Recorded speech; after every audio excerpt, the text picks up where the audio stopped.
Si no logras identificar una lesión en esta radiografía AP del pie, es mejor que mires este video completo. Revisémosla un momento y mira aquí que hay una separación entre el segundo metatarsiano y la primera cuña. Esto se llama una luxofractura de Lisfranc y es una lesión generalmente común del pie.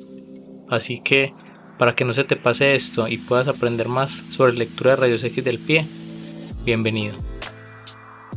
Vamos a hablar entonces acá en el canal de Ortopedia Básica nivel 1. Recuerda que también estamos en Instagram con el mismo nombre. Las proyecciones que se solicitan en una radiografía del pie son la anteroposterior, la oblicua y la lateral. El pie tiene 26 huesos, los cuales están divididos en 3 zonas. El retropié, que está formado por el talo o astrágalo y el calcáneo, el medio pie, que lo forman el cuboides, el navicular o escafoides del pie y las cuñas, que son primera, segunda y tercera, o medial, intermedia y lateral, también se llaman cuneiformes. Y el antepié está formado por los 5 metatarsianos y las falanges de los dedos. La proyección AP sirve para evaluar la zona medial del pie. En el caso del medio pie, la articulación talonavicular y las cuñas medial e intermedia. En el antepié se evalúan los 2 primeros metatarsianos. El segundo metatarsiano en su base es más proximal, quedando entre las cuñas medial y lateral, y el primer metatarsiano articula en su base con la cuña medial, el segundo metatarsiano con la intermedia, el tercer metatarsiano con la cuña lateral, y se observan bien las falanges. Adicionalmente podemos ver otros fragmentos de hueso, por ejemplo el maléolo medial, el maléolo lateral y los huesos propiamente del pie, como el talo, parte del calcáneo, navicular o escafoides del pie, el cuboides, los cuneiformes, como habíamos mencionado, los metatarsianos del 1 al 5, las falanges proximales, las falanges media y las falanges distales. En este caso, la falange media y distal del quinto dedo están fusionadas. La proyección oblicua permite ver la zona lateral del pie, la que en la AP está muy sobreproyectada. Se debe evaluar la articulación calcáneo-cuboidea y la relación del tercer metatarsiano con la cuña lateral, el cuarto y el quinto metatarsianos con el cuboides, y la zona más lateral del quinto metatarsiano es más proximal y ahí se pega el tendón del peroneo corto. Adicionalmente se van a ver bien las falanges, incluso en la falange proximal del tercer dedo vemos acá una fractura. También podemos ver los huesos por sus partes, como el maléolo medial, el maléolo lateral, acá también podemos ver el maléolo posterior, el pilón tibial, el talo, el calcáneo, el navicular o escafoides del pie, el cuboides, los cuneiformes o cuñas, los metatarsianos del 1 al 5, la falange proximal de los dedos, las falanges medias y las falanges distales. La proyección lateral permite ver en el medio pie la articulación de Chopard, el calcáneo, que en las proyecciones anteriores no se logra evaluar correctamente. En el antepié, si bien los metatarsianos se sobreproyectan, es posible evidenciar si hay desplazamiento en este plano en caso de fracturas. El metatarsiano más grueso es el primero, el más inferior es el quinto. El resto es difícil de distinguir en esta proyección lateral. Además, también podemos ver las otras partes que estábamos viendo en las proyecciones anteriores, como son el maléolo medial, el maléolo lateral, el maléolo posterior, el pilón tibial, el talo, el calcáneo, el navicular o escafoides del pie, el cuboides, la zona donde están los cuneiformes, la zona donde están los metatarsianos, donde están las falanges proximales, las falanges medias y la falange distal. Al momento de evaluar fracturas del calcáneo, es muy importante tener en cuenta estos dos ángulos que van a permitir hacer una medición correcta del desplazamiento de los fragmentos del hueso que se fractura y con ello definir si el paciente va a requerir algún manejo quirúrgico. El ángulo de Guisan es un ángulo entre la línea a lo largo de la margen lateral de la faceta posterior y la línea anterior al pico del calcáneo. Este ángulo normalmente es entre 120 y 145 grados. El ángulo de Wöhler es un ángulo entre la línea del punto más alto del proceso anterior al punto más alto de la faceta posterior y una línea tangencial del borde superior de la tuberosidad. Este ángulo lo normal es que esté entre 20 y 40 grados. Vamos a hablar un poco sobre la luxofractura o las lesiones de Lisfranc. El ligamento de Lisfranc es un ligamento que une el segundo metatarsiano con la primera cuña. Es un ligamento plantar y de él depende casi toda la estabilidad de esta zona del pie. Cuando hay una lesión de él, se pueden generar lesiones en las cuales se puede luxar el primer metatarsiano hacia medial, los metatarsianos 2 al 5 hacia lateral o puede haber una divergencia entre ellos, el primer metatarsiano hacia medial y los demás hacia lateral. Estas lesiones son lesiones que pueden ser graves y la intención es poder definirlas bien, aprender a mirarlas y que no se nos vayan a pasar. Recuerden que como el ligamento es plantar, clínicamente en el paciente lo que vamos a observar es, aparte de que tiene mucho edema, va a tener una equimosis plantar en esa zona de la articulación de Lisfranc, que es la unión entre el medio pie y el antepié. Veamos una radiografía para que puedan dilucidar un poco mejor esto. Si observamos esta radiografía por un momento, realmente no hay muchos cambios. Entonces es importante aclarar que los espacios articulares deberían estar por debajo de los 2 milímetros. Cuando hay una apertura en esta zona, se sospecha una lesión de Lisfranc.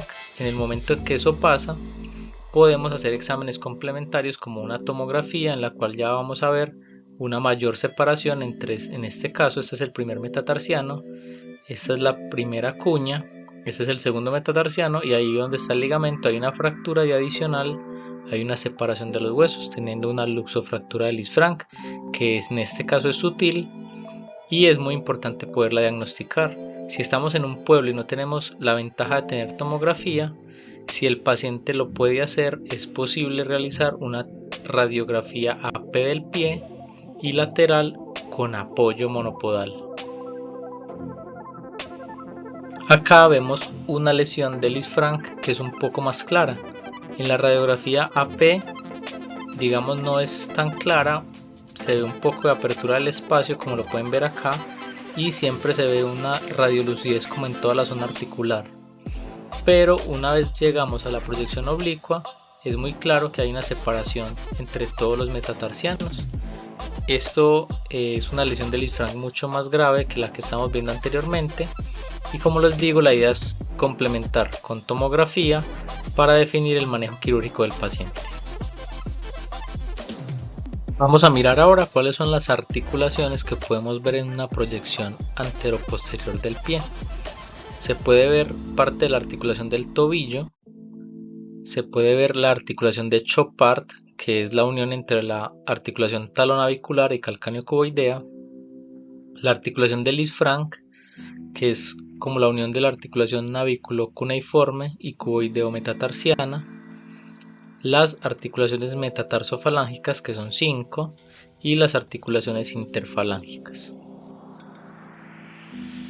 En la proyección oblicua entonces también la podemos ver, miren acá la articulación del tobillo, la articulación subtalar, la articulación de Chopard, la articulación de Lisfranc, las articulaciones metatarsofalángicas y las interfalángicas.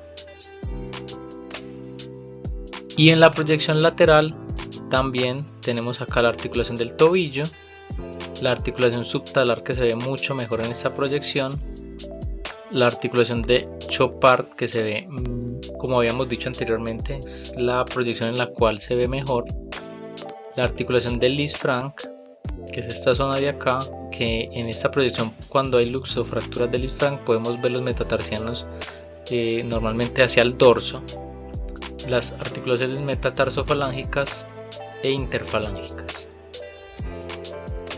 Cuando tenemos dudas con respecto a una fractura del calcáneo y las anteriores radiografías no nos muestran correctamente y no tenemos la posibilidad de hacer una tomografía, podemos realizar una proyección tangencial de calcáneo o también llamada proyección de Harris.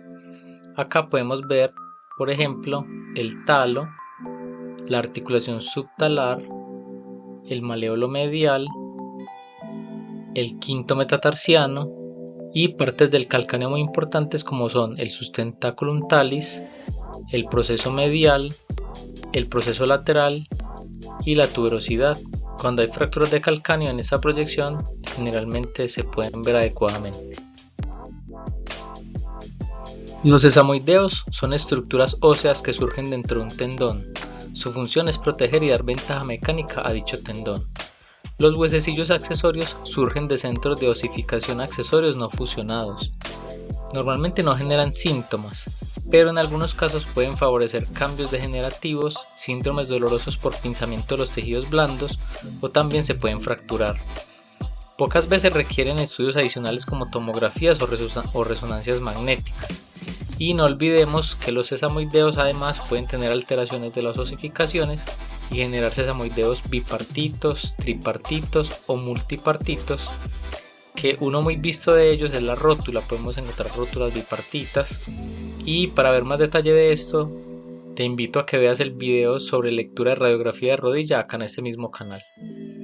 Entonces, para hablar acá de sesamoideos del pie, tenemos muchos y la verdad es que pueden confundirnos bastante, entonces la intención es que puedan conocerlos y tener una base de cuáles son los que pueden tener y con ello no confundirse con fracturas, que es algo realmente frecuente. Recuerden que la clínica es muy importante, el paciente debe tener dolor, edema, equimosis en la zona donde aparentemente tenga la fractura. Empezamos con el navicular accesorio, que es un sesamoideo, un huesecillo accesorio, que aparece más o menos del 2 al 12%. Hay tipo 1 cuando es esta pequeña prominencia en el navicular, el tipo 2 es un poco más grande y la tipo 3 es cuando está fusionado y es un navicular mucho mayor, de mayor tamaño, y esto es lo que podemos ver en la radiografía. Tenemos los sesamoideos del primer metatarsiano, que están más o menos en el 100% de las personas. Hay uno que es medial y hay uno que es lateral. Acá también los podemos ver en esta proyección oblicua. El os peroneum aparece en el 9% de las personas. Es este huesecillo acá que está como adyacente al cuboides. En el talo podemos encontrar dos diferentes de estos huesecillos accesorios. Uno se llama el ostrígono y otro se llama el proceso de Stieda. Aparecen más o menos entre el 1 y el 25% de las personas. Digamos que en la práctica y en la experiencia este es uno de los que más se confunde con fracturas del talo, sobre todo el ostrígono, que es este huesecillo accesorio acá en la parte posterior que está separado del talo, y el proceso de Stieda es simplemente la misma zona pero que no se separa, o sea, está fusionado, que es el proceso posterior del talo, como alargado. Tenemos el os vesalianum, del cual no tenemos prevalencia. Es un huesecillo que aparece en la base del quinto metatarsiano, que es donde les decía ahora que se pega el tendón del peroneo corto. Los os intermetatarsium aparecen entre el 1.2 al 10% de las personas. Es este que está señalado ahí con las flechas negras. Y hay otros que pueden ser un poco más grandes y confundir un poco más, como en este caso, en esta zona. Entonces es muy importante, como les decía, tener en cuenta la clínica. Y hay muchos otros. Acá por ejemplo tenemos los intercuneiforme, los cubideum secundarium, los calcaneus secundarius y los supranavicular. Esta imagen es importante que la tengan en cuenta, que la guarden si quieren, porque les va a servir en caso de que haya alguna confusión o duda. Ahí tenemos pues como la mayoría de huesecillos y sesamoideos del pie. Recuerda que si te gustó este video, dale me gusta, compártelo con alguien más para que también tenga este conocimiento. Suscríbete al canal, arriba a la derecha te voy a dejar el link para que lo puedas hacer más fácilmente. Así crecemos y llegamos a más personas que necesitan la información como tú. Deja tus comentarios, hazme saber si comparto más información de este tipo, si el video te gusta, si hay alguna cosa que aclarar. Te voy a dejar también una lista de reproducción donde encuentras más videos como este. Gracias por ver este video hasta el final y nos veremos pronto en otro video acá en el canal de Ortopedia Básica Nivel 1.